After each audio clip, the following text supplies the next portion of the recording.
I was thrown out at 16. Now my mom wants my money for her new kids. The doorstep talk changed it all. I'm 33 now, sitting in my fancy office with a view that screams, I made it. Been with this company since college graduation, climbing the corporate ladder one exhausting rung at a time. While I'm proud of where I am, there's this nagging voice in my head that sometimes whispers, what if mom had made different choices? Mom had me when she was barely out of her teens, just 20 years old. My bio dad, total ghost story. Never met him, barely know anything about him. According to Mom, when she told him I was coming, he practically left dust clouds like a cartoon character sprinting away. No drama about child support, no custody battles, just gone. We ended up in this tiny apartment above my grandparents' garage. Nothing fancy, but it kept the rain off our heads. My grandparents were our lifeline back then. They'd watch me while Mom finished her physical therapy degree, juggling textbooks and a baby at the same time. I'll give her this much. She wasn't one to throw pity parties. She got stuff done. Being a single mom didn't stop her from grinding. Those early years weren't so bad. Money was tight, but kids don't notice that stuff. I spent tons of time with my grandparents while Mom worked or studied. My grandpa was my hero. Thinking back, he probably shaped who I am more than anyone. Even with her crazy schedule, Mom would carve out special moments for us. Bedtime stories, playground adventures, the usual kid stuff. Everything shifted when I hit about 8. Mom met this guy Leonard at her job. He seemed decent enough at first glance. Steady job, normal appearance, no obvious red flags. I remember her comparing him to my dad, saying how different and reliable he was. They dated for a couple years before tying the knot when I was around 11. Leonard wasn't awful, but he wasn't exactly warm and fuzzy either. Polite but distant. That's how I'd describe him. He never yelled at me or anything, but he never really tried to be a dad either. He treated me like I was just there, like a lamp or a coffee table. Something you acknowledge exists, but don't think much about. At first, life continued pretty normally. I was still living with Mom, just with Leonard added to the mix. Not amazing, but not terrible either. Then little by little, things started changing. Mom's attention drifted more toward Leonard and their relationship. Dinners grew quieter for me. Their conversations flowed around me like I was a rock in a stream. I'd try to jump in, share something about school or friends, but they'd barely acknowledge it before switching back to their adult world. I tried not to take it personally at first. I figured Mom was just in that honeymoon phase, trying to make her new marriage work. But as weeks turned into months, I couldn't ignore it anymore. I was slowly being pushed to the sidelines of my own family. I doubled down on trying to catch their attention. Straight A's, chores done without being asked, basically turned myself into the perfect kid. Anything to prove I was still worth noticing. Then when I hit 12, Mom dropped the news. She was pregnant with twins. Everyone went crazy with excitement. I was pumped too, at least initially. I had this whole fantasy playing in my head about being the awesome big brother, showing them the ropes, being their protector and guide. I even started babysitting for neighbors to get some hands-on practice before the twins arrived. But something weird happened as Mom's belly grew. Her interest in me shrank. Suddenly, I couldn't get 5 minutes of her time. Every conversation, every plan, every thought was about the babies. I kept telling myself it was just temporary. Once the twins were born and things settled down, we'd find our rhythm again. Boy, was I wrong. When the twins finally arrived, it was like someone hit the delete button on my existence. Look, I wasn't clueless. I understood babies need round-the-clock attention. I wasn't expecting life to stay exactly the same, but this was next-level erasure. It wasn't just Mom being exhausted or busy, which would have made total sense. It felt like she literally stopped seeing me. Like her brain could only register the twins as her children now. Remember those family dinners I mentioned? Complete history. She used to be the one insisting on them, making sure we had that time together. Now, nothing. And it wasn't just the big stuff that disappeared. All those little moments that connected us vanished too. Swapping stories about our days, binging our favorite shows, those stupid inside jokes that would make us crack up while everyone else looked confused. Gone. The worst part? I kept trying anyway. Even when it was painfully obvious I didn't fit into their new family picture, I still showed up every day, still aced my classes, still helped around the house without being asked. But no matter what I did, the message was clear. I wasn't their priority anymore. By the time I turned 16, everything exploded. Mom and Leonard called me into the living room one evening with those serious faces adults wear when they're about to drop a bomb on you. My stomach instantly knotted up. The tension in the room was thick enough to cut with a knife. They sat me down like I was at a job interview and started explaining how they were struggling financially with the twins. Leonard took the lead, pulling out actual papers with numbers circled in red, like he was presenting a business case for why I was too expensive to keep around. Then Mom dropped a bomb that's still ringing in my ears years later. She looked me straight in the face and said, "They deserve more. Not, we'll figure this out together, or we're family and we'll make it work."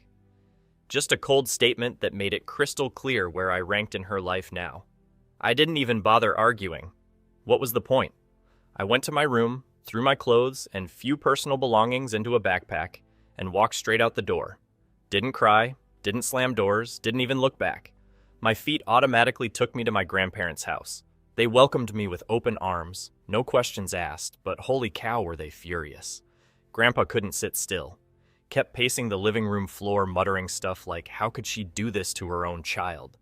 While Grandma just pulled me into one of those hugs that makes you feel like maybe the world isn't completely falling apart. They wanted to storm over there and give Mom a piece of their mind, but they held back, mostly because of the twins. And I got it. Those little kids hadn't done anything wrong.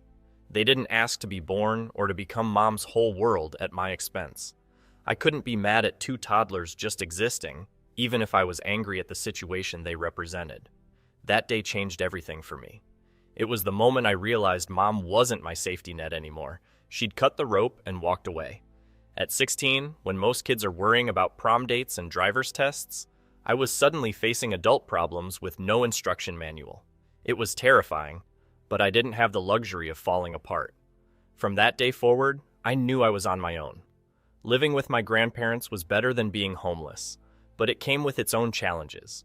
They gave me love and shelter, but they couldn't do much beyond that. They were living on Social Security checks and a small pension, barely enough for themselves, let alone a hungry teenager with growing feet who needed school supplies and clothes. So I started working. Landed a job at this little coffee shop downtown. Nothing fancy, just slinging lattes for minimum wage plus whatever tips people left in the jar. It was just enough to cover my basic expenses without burdening my grandparents too much. Trying to balance work shifts with homework and sleep was like juggling chainsaws. I'd drag myself home exhausted, force myself to stay awake long enough to finish assignments, then collapse into bed only to wake up and do it all over again the next day. My perfect grades took a hit, but I still managed to keep my head above water academically. The real knife twist? Mom never once called to check if I was okay. Not once. It was like I'd been completely erased from her memory banks. Through family grapevines, I'd hear updates about her and Leonard's wonderful life. They were doing so well. The twins were in all these activities, they had a nice house in a good neighborhood, shiny new cars in the driveway. Meanwhile, I was scraping together quarters for laundry money. The math never added up to me. How could two adults with decent jobs suddenly not afford 3 kids? I wasn't asking for designer clothes or fancy summer camps, just the basics. Food, shelter, maybe the occasional how's school going? It's not like I was some massive financial burden they couldn't possibly bear. I just needed the bare minimum to get by.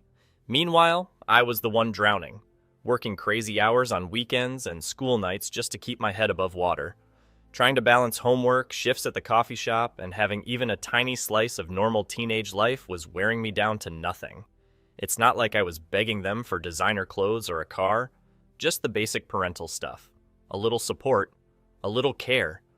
But the second I walked out that door, it was like they hit the reset family button and pretended I never existed while they lived their picture-perfect life. Looking back, I realize it was never really about money. They just didn't want me around anymore. I was the inconvenient reminder of Mom's before life, the kid that didn't fit their new family portrait. Senior year rolled around, and I started getting college acceptance letters. I should have been over the moon, but instead, I was panicking. There was absolutely no way I could afford college on my minimum wage coffee shop earnings. I needed help. Real help. So against every instinct screaming, "Don't do it," I reached out to Mom. I still remember sitting at my grandparents' kitchen table around midnight, clutching my phone like it might bite me. I must have typed and deleted that message a dozen times, trying to find words that didn't sound too desperate or needy.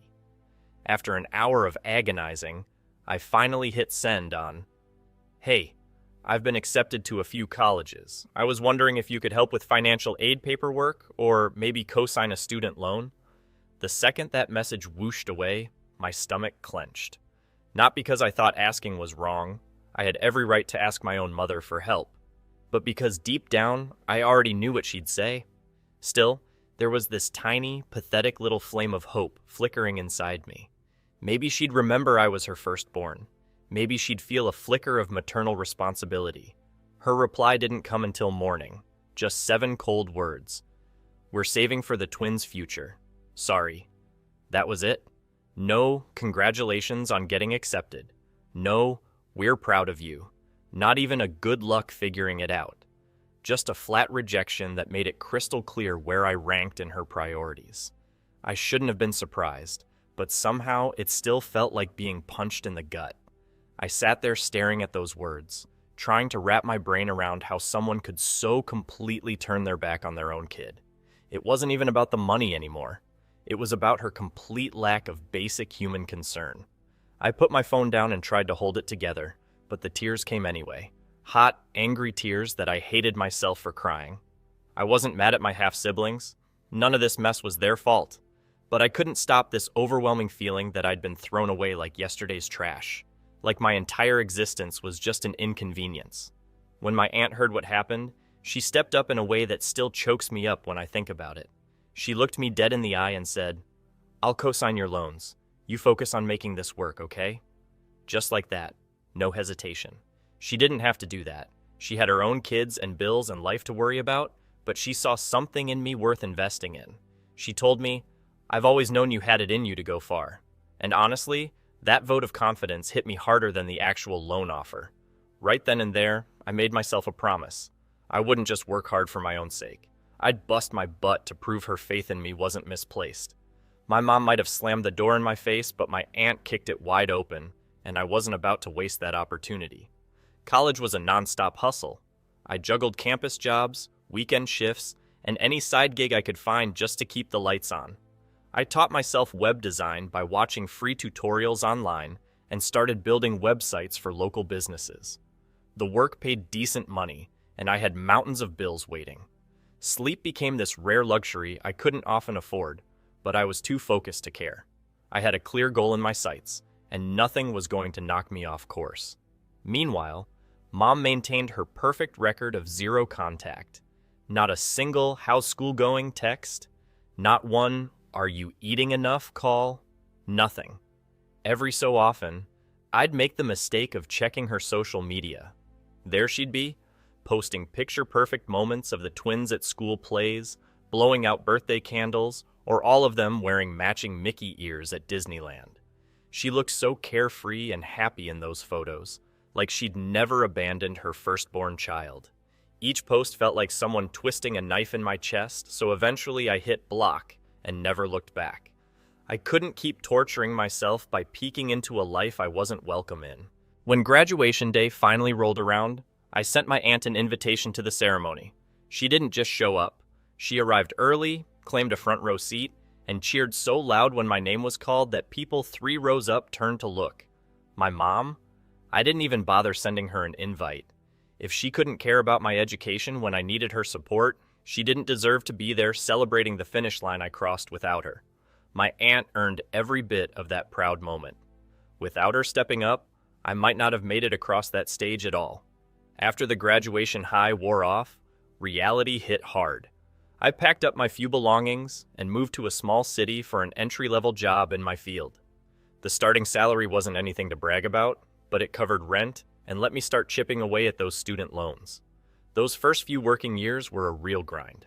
I lived in this shoebox apartment with furniture I'd rescued from curbs and thrift stores, working crazy hours just to prove I belonged there.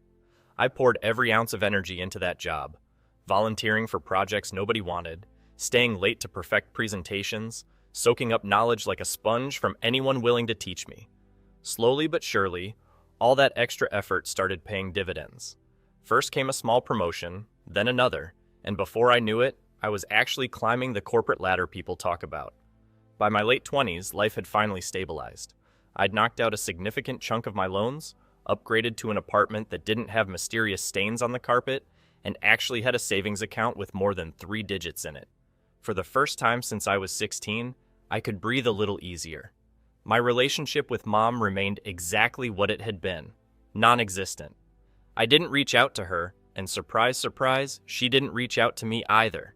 Every now and then, I'd hear through the family grapevine that she'd asked about me, how I was doing, where I was living, but it never went beyond surface-level curiosity. She had her perfect little family, and I had built my separate life. I think the hardest pill to swallow during those years was finally accepting that she wasn't going to change. Some childish part of me had always clung to this fantasy that one day she'd show up on my doorstep with tears in her eyes, begging for forgiveness, finally acknowledging how she'd thrown me away. It never happened.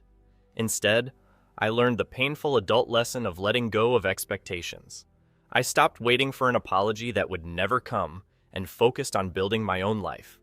By the time I hit 30, I'd climbed my way to upper management, pulling in a salary that would have blown my coffee shop working teenage self's mind. I kept my success quiet, though. No humble brags on social media, no updates to extended family. The less drama in my life, the better. My aunt, the loan cosigner, the believer, my real support system, was the only one who knew about my latest promotion. She never failed to tell me how proud she was every time we talked. Unfortunately, at some family gathering, she casually mentioned my success to Mom, thinking it might spark some kind of mother-son reconnection. She meant well. She's always been the peacemaker in the family. But that one innocent comment set off a storm I never saw coming. About a week later, there was an unexpected knock at my door. I wasn't waiting on packages or visitors, so I peered through the peephole and felt my stomach drop. Standing there, looking impatient, were my mom and Leonard. I hadn't laid eyes on either of them in almost a decade, and I couldn't imagine any good reason for them to suddenly appear. I opened the door, but deliberately blocked the entrance. "What's going on?" I asked, not bothering to hide my surprise or suspicion. Leonard didn't waste time with pleasantries. "We need to talk," he announced, pushing past me like he'd been invited in. My mom trailed behind him without so much as a hello or "it's been years." "We heard about your promotion," Leonard began, his tone sharp and weirdly accusatory. "So you're finally doing something with yourself. Good for you. About time." "Really?" I stared at them in disbelief. No congratulations, no "how have you been?" Just straight to insults disguised as backhanded compliments. "Okay," I said slowly, still trying to process what was happening. My mom jumped in then, cutting to the chase. "The twins are starting college soon, and we've hit a bit of a rough patch financially.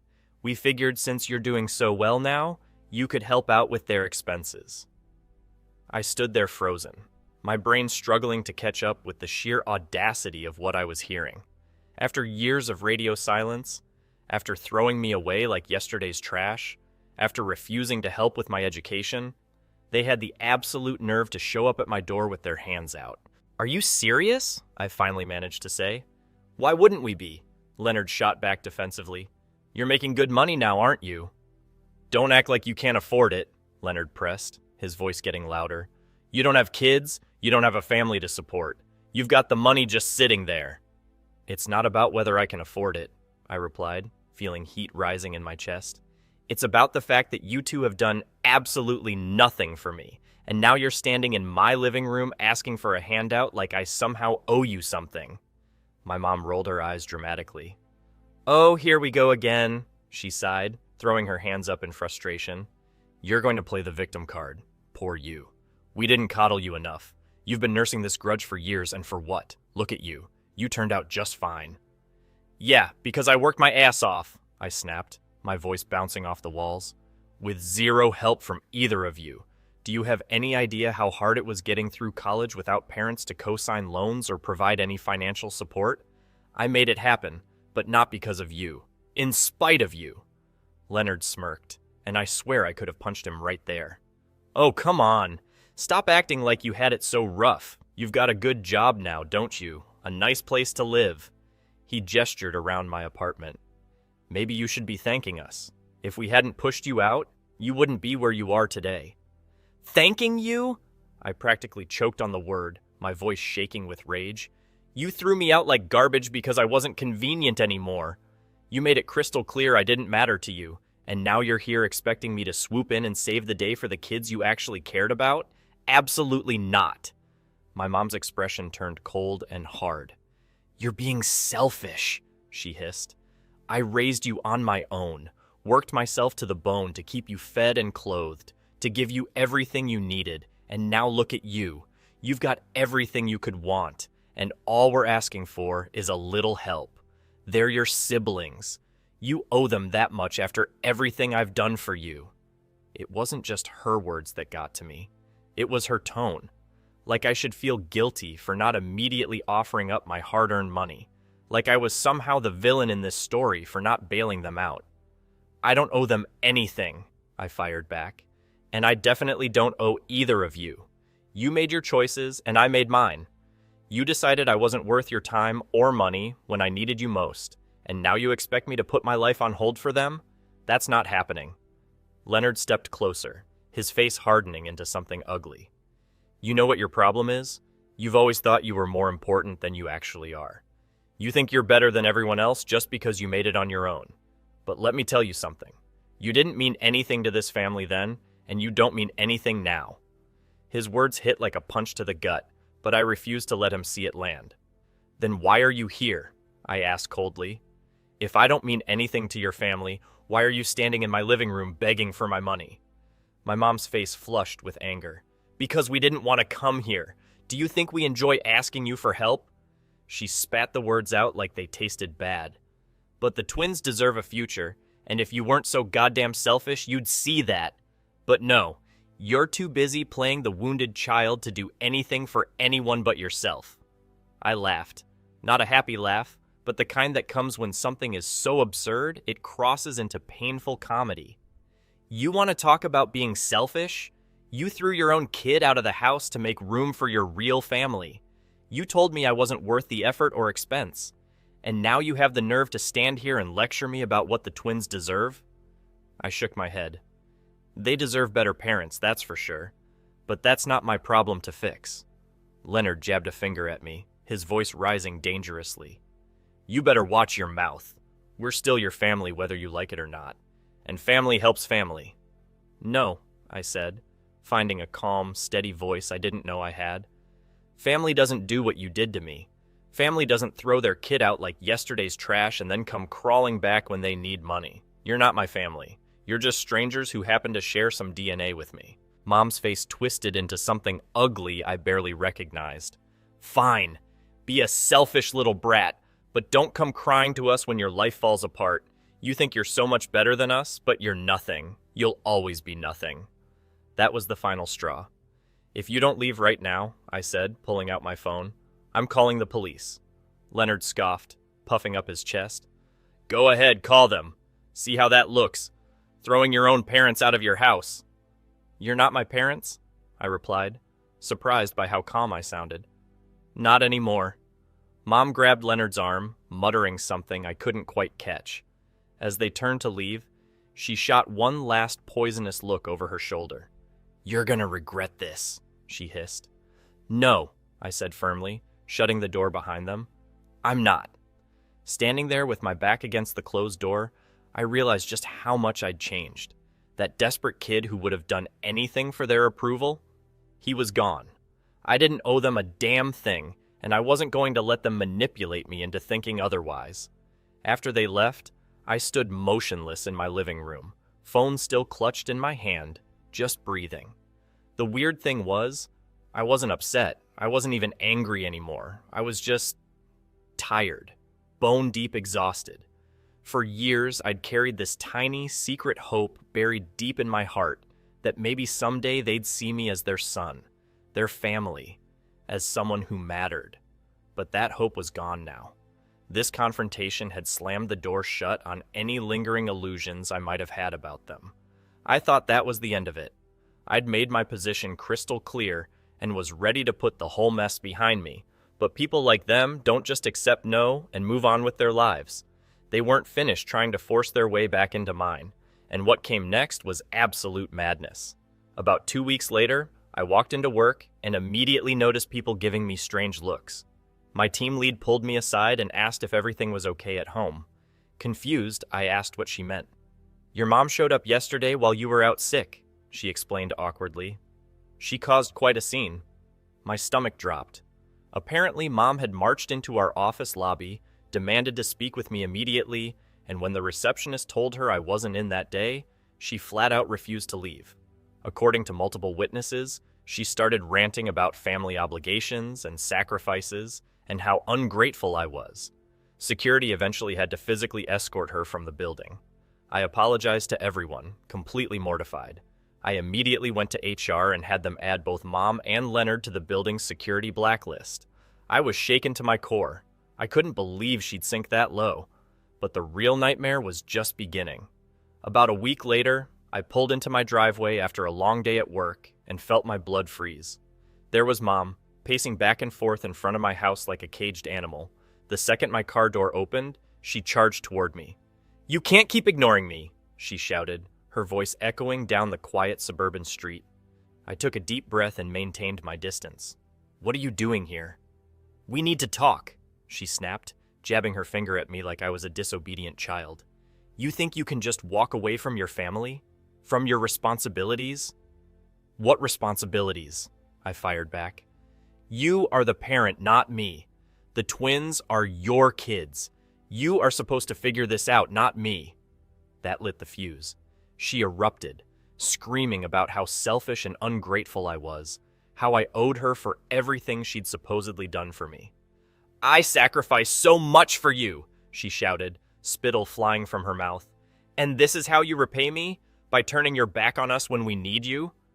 "You didn't sacrifice anything for me," I replied, fighting to keep my voice level. "Mom, go back to the home you kicked your son out of and don't show up here again." Something in her snapped. Her voice went from merely loud to completely unhinged. She started screaming so loudly that neighbors began emerging from their houses, concerned about the commotion. "He's a brat," she shrieked, wildly gesturing at me while addressing my growing audience of neighbors. "He's always been a selfish little brat. He doesn't care about anyone but himself." A couple of brave neighbors tried to step in, gently suggesting she calm down, but she was beyond reason. Her voice grew even louder, more frantic, and then suddenly, she lunged at me. "After everything I've done for you," she screamed, closing the distance between us. "Stay back!" I shouted, backing away from her. I raised my phone, fingers already dialing 911. "I mean it, Mom. Don't come any closer." Her face twisted into something barely human, pure rage distorting her features as she lunged for my phone. "Don't you dare call the police on your own mother. I raised you. I sacrificed everything for you." "You abandoned me," I shouted back, holding my phone out of her reach while trying to keep some distance between us. "You threw me away like I was nothing." It didn't even feel like I was arguing with my mother anymore. It was like watching some stranger wearing her face. This wild-eyed woman screaming about ingratitude and family loyalty while physically attacking me in my own driveway. She kept trying to grab my phone, clawing at my hands and arms. Through the chaos, I heard one of my neighbors yell, "I'm calling the police! Leave him alone!"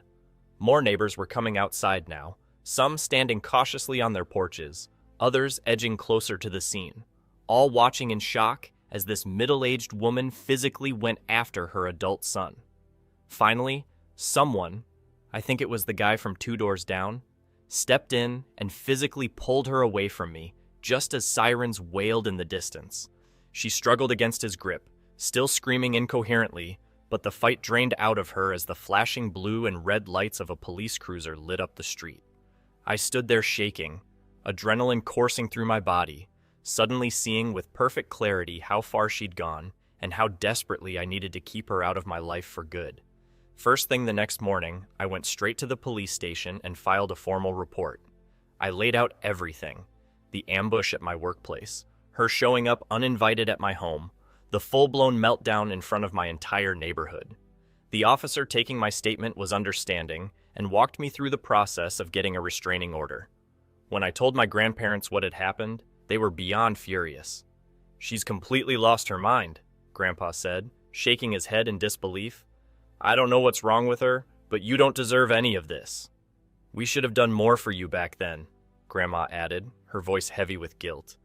"We thought we were helping by staying connected to her, but we let you face too much on your own. I'm so sorry." I assured them it wasn't their fault. They'd done the best they could with an impossible situation, and they were the only reason I'd had any stability at all during those rough years. "We've stood by her through everything," Grandpa announced, his voice firm with resolve. "But this is the last straw. We're cutting ties." Hearing that was bittersweet. Part of me felt validated. They finally saw her true colors. But another part ached, knowing how far she'd fallen and how little she cared about anyone but herself. The restraining order was granted a few weeks later, and life finally began to settle back into something resembling normal. I poured all my energy into things that actually mattered: my career, my home, and the people who genuinely cared about me. My grandparents, my aunt, and the small circle of close friends who'd seen me through the darkest times. My aunt especially was my foundation through it all. She hadn't just stepped up during a crisis. She stayed committed and never once made me feel like I was a burden or that I owed her for her kindness. A few months after the restraining order drama, once the dust had finally settled, I decided it was time to do something meaningful for her. This wasn't about paying her back. It was about showing her that her support hadn't gone unnoticed or unappreciated. I didn't just stuff cash in an envelope.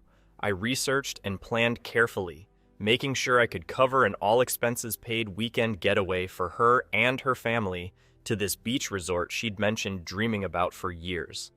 The kind of luxury trip she'd always put on the back burner because she was too busy taking care of everyone else's needs first.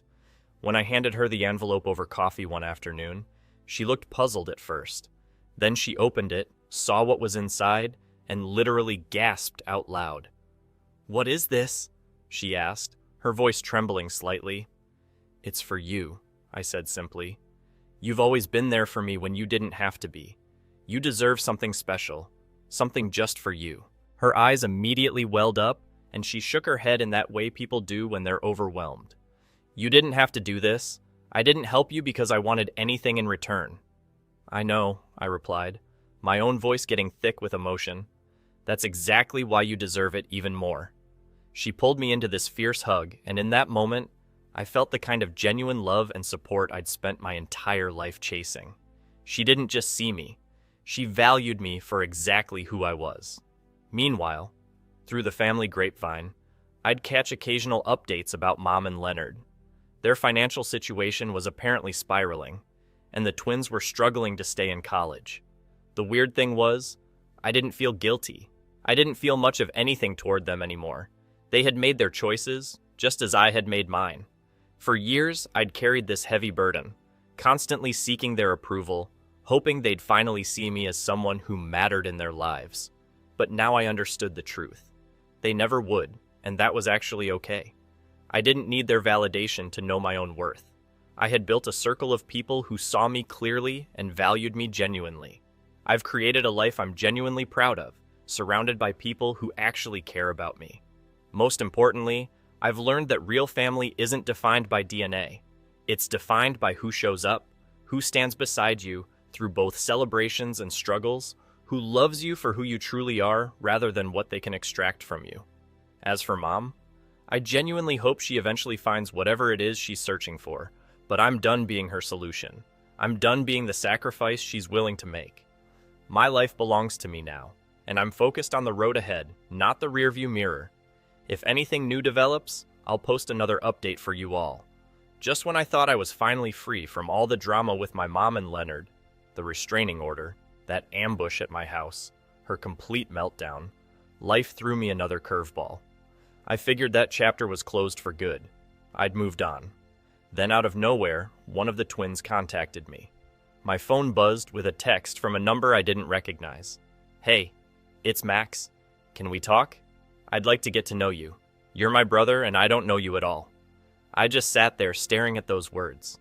Max and I were practically strangers. When I escaped that house years ago, the twins were just little kids. After everything Mom and Leonard put me through, I never kept in touch with them. My first thought was, is this another one of Mom's tricks? But something about how Max wrote his message felt different, sincere. After debating with myself for a while, I replied, "What's this about?" He called a few minutes later. My thumb hovered over the answer button before I finally picked up. "Hey," he said, sounding nervous. "I know this is coming out of nowhere, but I've been thinking about you a lot lately. I feel like I've missed something important in my life. You're my brother and I barely know anything about you. That bothers me." When I didn't say much, he continued, "I know what Mom and Dad did to you. I was too young to understand back then, but I get it now. What they did wasn't right. It was awful, actually. I don't blame you for leaving, but I hate that their terrible choices kept us from having a relationship. That's on them, not you." His honesty caught me off guard. I never expected him to be so upfront about everything. "Max," I said, trying to keep my emotions in check, "none of this was your fault. You didn't make those choices." "I know," he replied quietly, "but it doesn't make it any easier. I feel like I've missed out on having a big brother. Now that I'm old enough to understand what happened, I want to try to fix that. I can't undo what they did, but I'd like to get to know you, if you're willing." I leaned back in my chair, taking a deep breath. For years, I'd carried this weight, feeling like my family didn't care about me. Now, here was Max, acknowledging the pain and asking for a chance at something new. "Why now?" I asked. "Why reach out after all this time?" "Because," he said, "I don't want to be strangers forever. I'm not asking you to forgive Mom or Dad. I'm not making excuses for what they did. I just want to know who my brother is. That's all." The sincerity in his voice was unmistakable. Despite all my defenses, I felt something shift inside me. "Maybe we could just grab coffee sometime?" he suggested.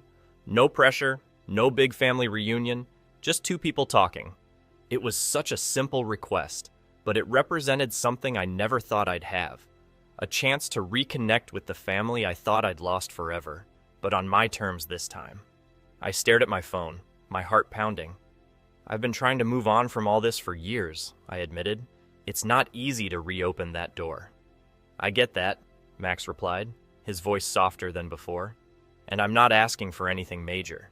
Just a chance to talk, maybe see if we can build some kind of relationship. You're my brother, and I want to know who you actually are." I went quiet, thinking hard about my options. The twins weren't the ones who wrecked our family. They didn't make those devastating choices that left me alone. If Max was brave enough to reach out, maybe I should meet him halfway. There was still this nagging voice in my head warning me. What if he just wants something from you? Money? Connections? A kidney? But I realized I was judging him based on his parents' actions. The truth is, I don't know Max or his sister at all. "All right," I finally said. "We can start with a conversation." The relief in his voice was impossible to miss. "Thank you," he said quickly. "That's all I'm asking for. Just somewhere to start." After we hung up, I couldn't focus on anything else. I paced around my apartment, replaying the conversation in my head. Max reaching out had completely blindsided me, and my emotions were all over the place. Curiosity, anxiety, hope, suspicion. For years, I'd lumped the twins together with my mom and Leonard, the family that threw me away like yesterday's trash. But talking to Max made me realize something important. They were collateral damage too. They didn't ask for any of this mess, just like I didn't. Update. It's been 2 days since that call, and I'm still processing everything. I've built a life I'm genuinely proud of. Good job, supportive friends, my own place. I'm not eager to let people in who might wreck what I've worked so hard for. But Max's approach felt different. He didn't try to guilt trip me with, "but we're family" nonsense. He didn't make excuses for what his parents did. He just wanted to know me, his brother. For the first time, I'm considering that maybe, just maybe, I could have a relationship with someone from that side of the family. It's a tiny step on what might be a very long road, but it feels like progress. I've scheduled a video call with him next week. I'll update if anything significant happens.